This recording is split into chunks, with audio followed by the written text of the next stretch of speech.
Commodity markets are under significant pressure as physical silver inventories continue declining, institutional delivery activity intensifies, and three simultaneous energy supply disruptions reshape the global outlook. The conditions across asset classes at this hour are defined by rapid price reversals, deteriorating paper market participation, and a widening gap between Eastern and Western silver pricing that has persisted through recent volatility. Western spot silver is currently trading at $83, having pulled back from a recent high of $86.90. At the same time, Shanghai is pricing silver at $95, maintaining a $12 premium over Western spot. That gap between the two markets remained intact through the most recent paper price sell-off, a data point that carries considerable weight when examined alongside the inventory and delivery figures now on record. On the COMEX, total silver open interest has fallen to 113,326 contracts. To place that figure in context, the all-time high for COMEX silver open interest was 244,750 contracts, set in February of 2020. The current reading is the lowest open interest level recorded since September of 2013, representing a decline of more than 50% from the peak. Total COMEX silver inventory stands at 352 million ounces, a fresh one-year low, following the withdrawal of nearly 3 million ounces in a single trading session. Over the preceding 30 days, more than 53 million ounces have exited COMEX silver vaults, a reduction of 13% in 1 month. Gold is trading at $5,135. Bitcoin has reached $74,000. Stock markets in Korea, Thailand, and Dubai were limit down during the session, while United States equities remained in positive territory, and the DAX recovered 3% from its session lows. Aluminum futures moved 5% higher, clearing the January 29th highs. Venezuela oil is reportedly flowing again, following a Trump administration announcement. Turning to the structural data underlying the silver market, registered silver on the COMEX, representing the metal actually available for delivery against open contracts, currently stands at 87 million ounces. The registered leverage ratio has risen to 6.68 to 1. That figure means that for every single ounce of physical silver held in registered COMEX vaults, there are 6.5 ounces of contractual obligations positioned on top of it. That registered inventory figure continues to decline. Delivery activity on Tuesday reinforced the institutional character of current market demand. 607 silver delivery notices were issued in that single session. Goldman Sachs issued 400 of those contracts. Macquarie issued 200. On the stopping side, Bank of America stopped 195 contracts, and JP Morgan stopped 145. Total COMEX March silver deliveries have now reached 28.47 million ounces of physical metal being formally demanded through the exchange delivery mechanism. On the gold side, 1,215 delivery notices were issued on Tuesday. Goldman Sachs issued 590. Wells Fargo issued 395. JP Morgan stopped 847 contracts. Total March gold deliveries now stand at 362,800 ounces. These transactions represent large financial institutions going through the formal COMEX process to take physical metal directly off the exchange rather than rolling into paper positions. Since February 9th, approximately 15 million ounces of physical silver were sold by retail investors. Under normal market conditions, that volume of selling would be expected to reduce supply pressure in measurable ways. The 1-month silver lease rate, which should approximate zero in a healthy market, remains elevated. The 1-year swap rate remains distorted and continues to price in backwardation risk. The retail liquidation of 15 million ounces produced no movement in those stress indicators. Turning to Shanghai, silver inventories on the Shanghai Futures Exchange have fallen to 9.5 million ounces, with over 400,000 ounces withdrawn in a single day. At that daily withdrawal rate, the SHFE inventory would be exhausted in approximately 24 days. The Shanghai Gold Exchange separately holds 14.3 million ounces of silver.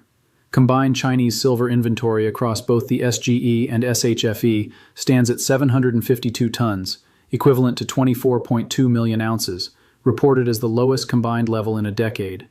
The $12 Shanghai premium over Western spot pricing held through the recent paper price sell-off. Western spot silver is at $83. Shanghai spot silver is at $95. Physical buyers in China are not transacting at Western paper prices, according to the data. The report states that either silver trades significantly higher to attract new inventory into the market, or Chinese authorities will need to halt withdrawals, with no third resolution present in the current figures.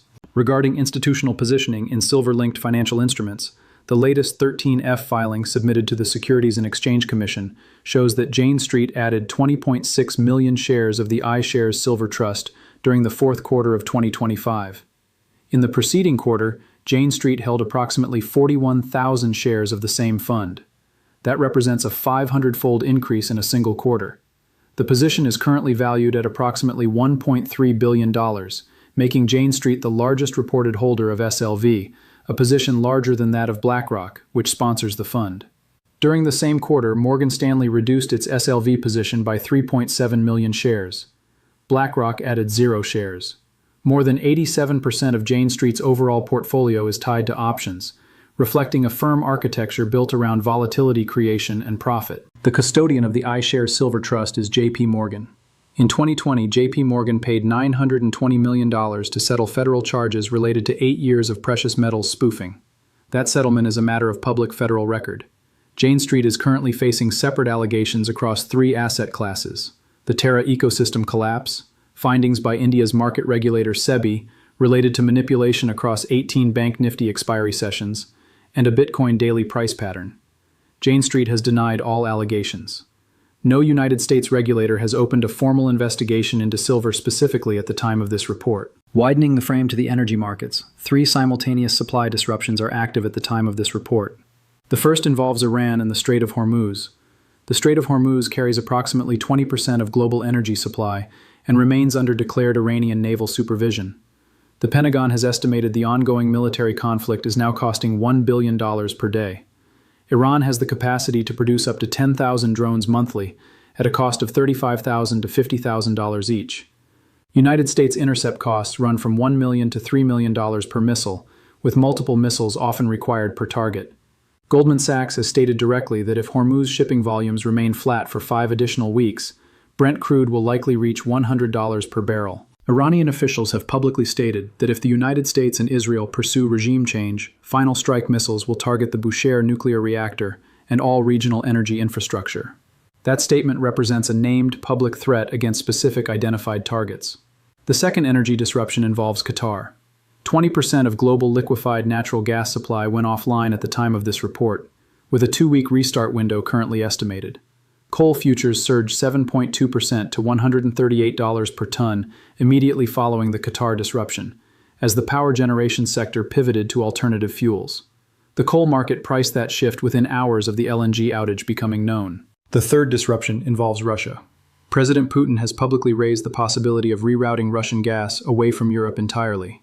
Putin's stated reasoning is that if Europe intends to close the door within 1 to 2 months regardless, it may be more financially advantageous to stop immediately and redirect supply to other partners.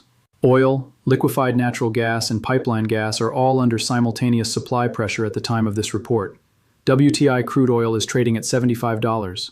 Goldman Sachs' $100 Brent projection is based solely on the Hormuz disruption scenario and does not incorporate the Qatar LNG outage and the Russian gas rerouting development simultaneously. The report draws a historical parallel to the 1970s. A decade characterized by energy supply shocks, geopolitical fragmentation, dollar credibility pressure, and stagflation.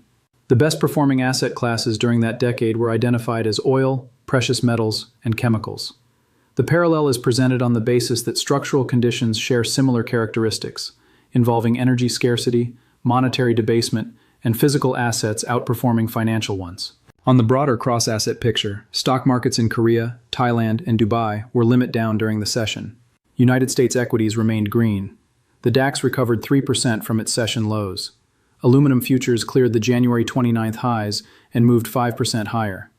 Bitcoin reached $74,000. Gold is at $5,135. Venezuela oil is reportedly flowing again following a Trump administration announcement.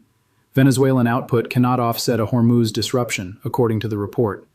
The Trump administration previously ordered naval escorts through the Strait of Hormuz, and the oil market rejected that intervention entirely, with prices recovering every cent of their decline within hours of the announcement. Turning to the technical picture for silver and the dollar, silver pulled back from $86.90 to its current level of $83. The dollar is consolidating. Lower time-frame price action is not providing a clear directional signal at this time. The key level identified for ongoing monitoring is the January 15th DXY close. A confirmed daily close above that level is associated with additional downward pressure on metals prices. The risk of forced liquidation in a genuine liquidity squeeze, which would affect all assets regardless of underlying fundamentals, is identified as still present. Thursday's unemployment claims data and Friday's non-farm payrolls report are the next scheduled high-impact, dollar-correlated economic data releases. Price action across asset classes is described as choppy, directionless, and reversing on headlines within the hour, with those conditions identified as low-probability trading conditions across the board.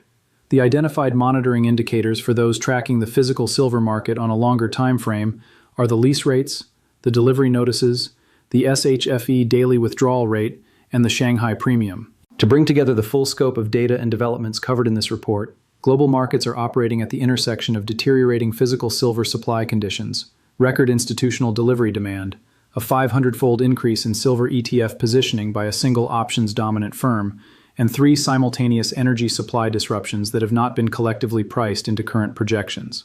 On the silver market, Western spot is at $83 against a Shanghai spot price of $95. COMEX total silver open interest is at its lowest level since September of 2013. Total inventory has fallen to a one-year low following a 13% reduction over 30 days. Registered silver carries a leverage ratio of 6.68 to 1. Total COMEX March silver deliveries have reached 28.47 million ounces. Total March gold deliveries stand at 362,800 ounces.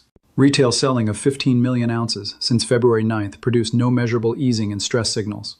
Combined Chinese silver inventory stands at 24.2 million ounces, a reported decade low, with the SHFE on a pace to exhaust its inventory in approximately 24 days.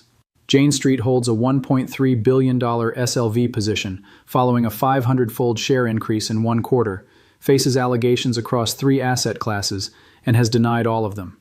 3 simultaneous energy disruptions involving Iran, Qatar, and Russia are active, with Goldman's $100 Brent projection accounting for the Hormuz scenario only. The key variables for ongoing monitoring are the DXY relative to the January 15th level, the Shanghai silver premium, the SHFE daily withdrawal rate, silver lease rates, COMEX delivery notices, and crude oil relative to key price levels. Thursday brings unemployment claims, and Friday brings non-farm payrolls. That is the complete summary of all data and developments covered in this report.